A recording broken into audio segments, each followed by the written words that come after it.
Good evening, everyone. Welcome back to Imperfect Politics. Chrystia Freeland has been giving some speeches at their recent caucus retreat. And we were lucky enough that CPAC was there to give us a little bit of what she's been spouting over there. So, with no further ado, let's get into it. But before that, if you like this content, if you could please subscribe, that would be awesome. And give it a like. Now, to the video. Okay, bon matin. Good morning. Good to see everyone. I would just like to highlight three things, and then I'm happy to answer your questions. First, just on the Canadian economy, we have had some good news over the summer. Inflation has now been within the Bank of Canada's target range for 7 months in a row at 2.5% in July. That was a 40-month low. The Bank of Canada has now cut interest rates 3 times in a row, and the Bank of Canada was the first G7 country to cut interest rates the first time, the first G7 country to cut them a second time, and the first G7 country to cut them a third time. Wages have been outpacing inflation for 18 months in a row, and that is really good news for Canadian families. It means they bring home more in their paychecks. And the IMF is forecasting that Canada will have the strongest GDP growth in 2025. So yes, that's awesome that wages are growing faster than inflation now. But you sound so happy that prices are still increasing by a smaller margin, but you're happy that prices are increasing by 2.5%? That's not good. That's not a good thing. It would be a good thing if inflation was at 0%. It would be good if inflation was at like minus 1%. Then that would be something to be excited for. And about lowering interest rates, whoop-de-doo if we were the first ones to lower interest rates in the G7. It's out of 7 countries. It's the Great Cold affected the whole world, and the whole world shut down. And interest rates went up pretty much for every country. And you're comparing us to 7 countries. And patting yourself on the back for that. That's like a mom patting their kid on the back for getting a participation trophy at the track meet. But maybe that's what the Liberals are right now. They're the participation party in Canada. Second thing I'd like to do is highlight some really important measures for students. We know that fairness for every generation is incredibly important. We know that investing in our young people is incredibly important. And as a parent, I'm very aware that this is the back-to-school season. So I'd just like to highlight that, as we said in our budget, we are making an investment in young Canadians, in Canadian students, of $7.3 billion this year. What is that allowing us to do? The Canada Student Grant is going up again this year from $3,000 to $4,200 a year. Canada student loans, which are interest-free, are going from $210 a week to $300 a week. In total, our investment in students, in young Canadian brains, is $7.3 billion this year. Now, this is something sort of unique and really, really good that the government has done. And a rare occasion I will give a good job to our federal government is giving interest-free student loans.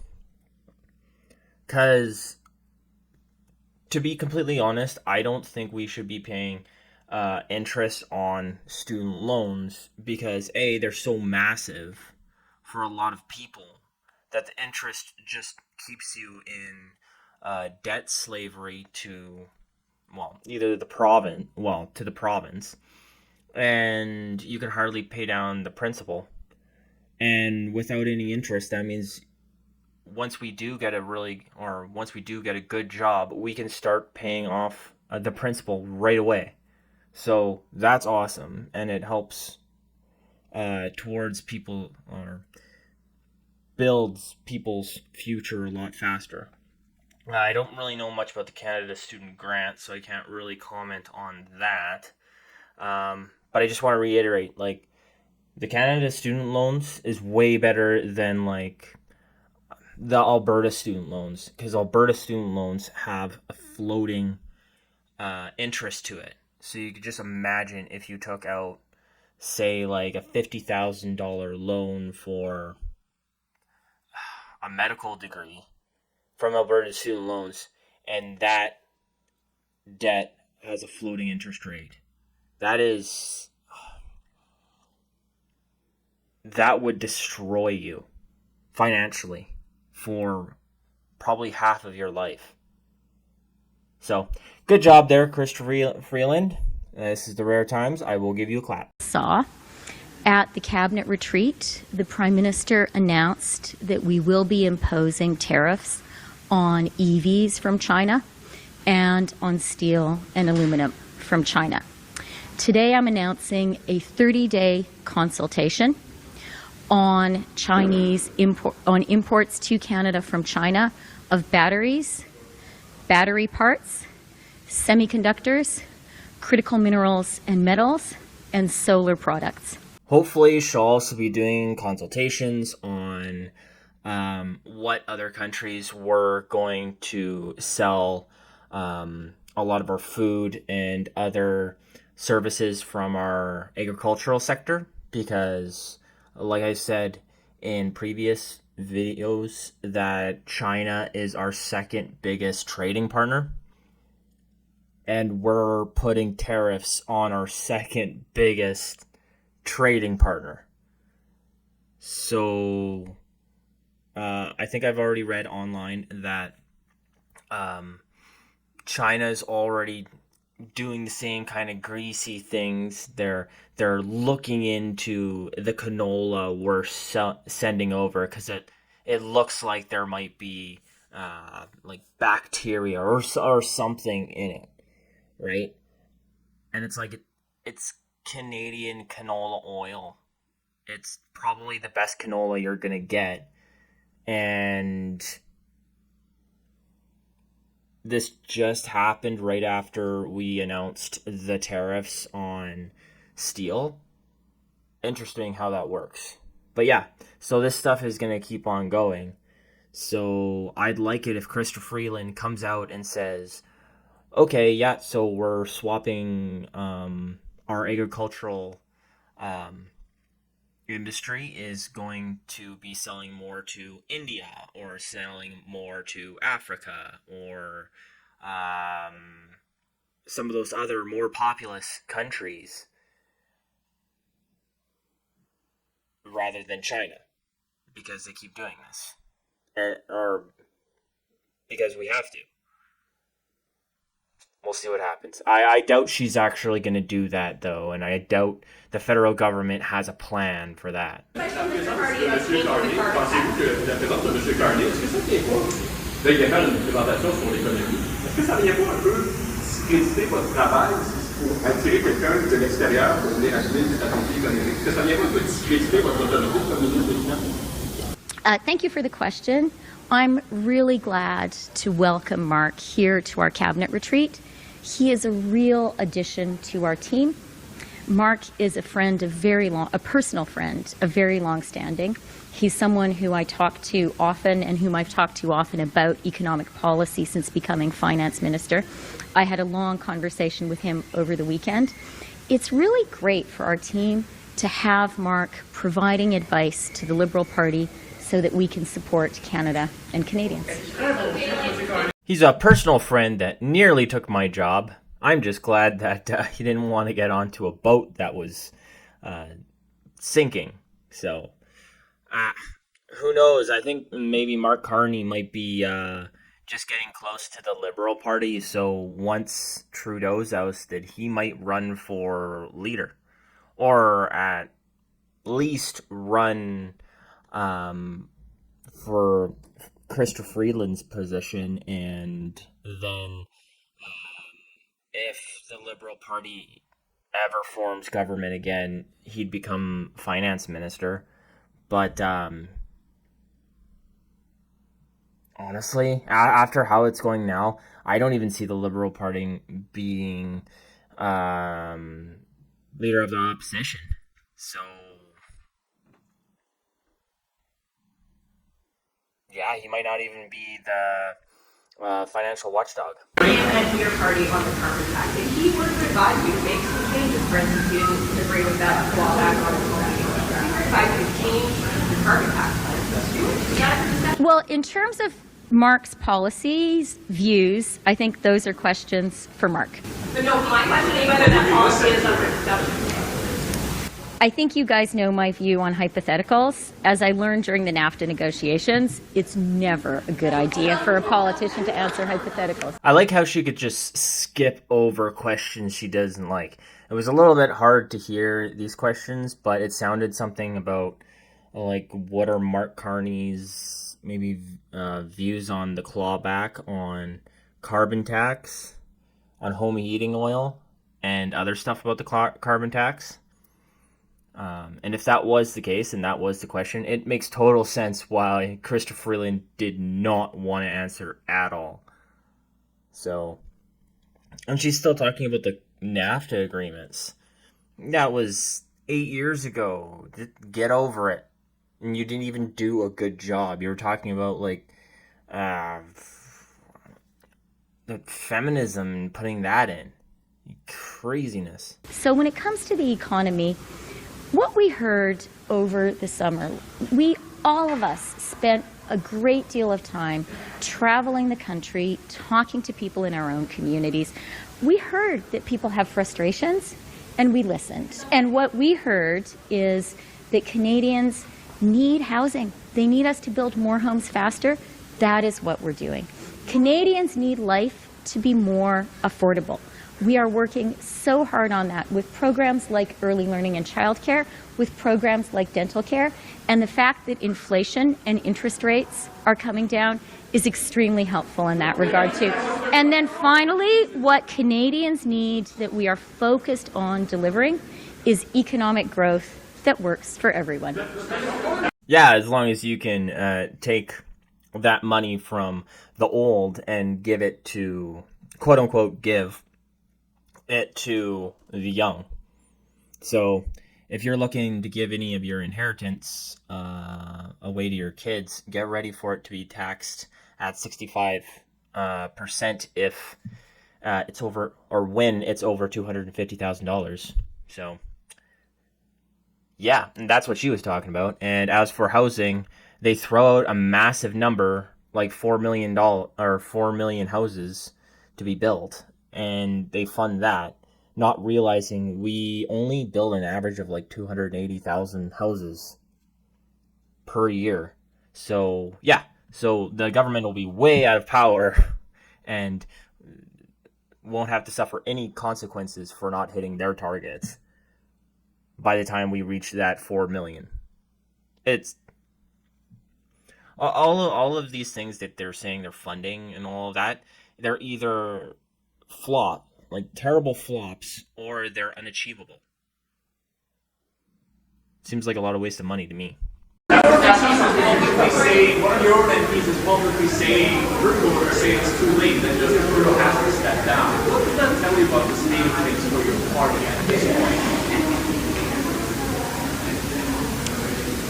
Look, it is important to be candid with Canadians, and it's been a summer when Canadians have been candid with us. And I think all of us have heard Canadians have a lot of frustrations. It is so important for us to hear the concerns of Canadians, to listen to those concerns, to act on them, and to deliver. And that is what we are all absolutely focused on doing. starting with the Prime Minister. It's kind of clueless. Sorry. It's kind of crazy how clueless she either is or pretends to be. Because Trudeau, like, people have been saying, we don't want Trudeau. Kick Trudeau out. We like you, not Chrystia Freeland, but we like these MPs, but we don't like Trudeau, so we can't vote for you. And still Trudeau is staying in. And Chrystia Freeland says that's listening to Canadians and acting on it. That's the complete opposite. It's what our government does best. How does Mr. Carney's rule not step on your toes as the Prime Minister? I think I've already answered that question, but I'm happy to answer. I'm happy to answer again. So let me just say about Mark. Truly, Mark is a personal friend of mine of very long standing. I have been talking to Mark about the economy since long before I became a politician. And as soon as I became a minister, I continued to talk to Mark and get his advice and talk about ideas with him. He is a highly respected Canadian economic leader. It is a really good thing for our party and for Canada and Canadians that we are now able to draw even more on Mark's advice. He and I had a really good conversation over the weekend, and I'm really looking forward to continuing to work with him.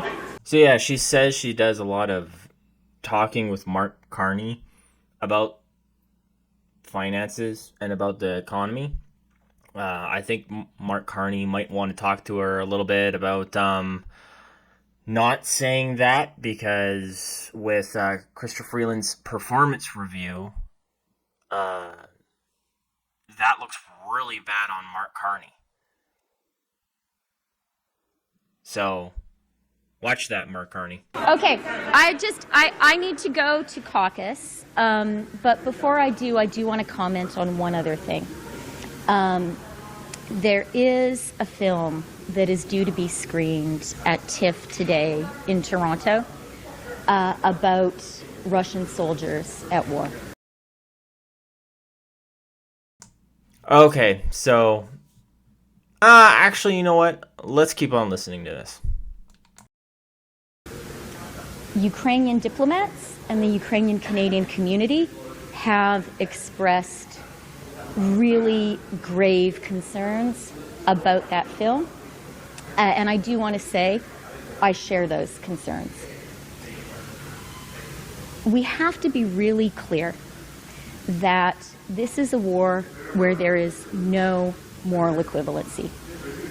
This is a war of Russian aggression. This is a war where Russia is breaking international law and committing war crimes. There is very clearly good and evil in this war.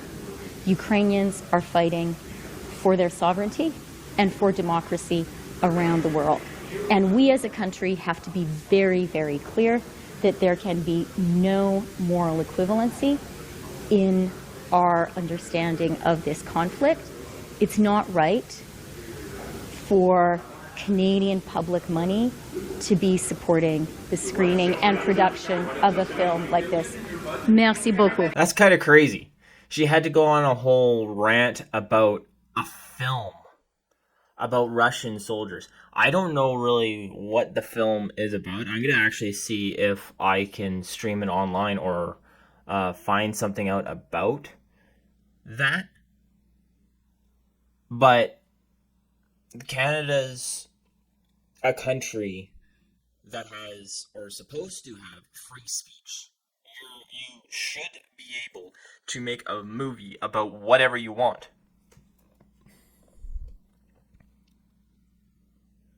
So, the fact that they got money from the government to make this is a good thing. Because it shows that we care about free speech. Just like if they wanted to make a movie about Ukrainian soldiers, right? They should be able to get money for that. Because it's an important thing to show. And I think as Canadians, we're so, like, we haven't been in a war in so long. We're kind of detached on the horrors of it, that when somebody tries to depict what might be going on, or depict the other side, say the other side of the story, yada yada, stuff like that, we kind of go nuts because, we shouldn't be showing that because these are the bad guys. Is there, like, so that's what we should be showing, both sides. Show both sides and let other people decide what they want to believe. That's the best way. But that's just my thought on it.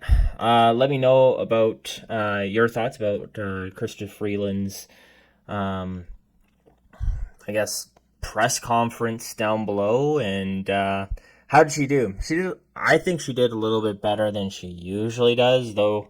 It kind of seems like she was able to avoid questions and shrug them off if she didn't really want to answer.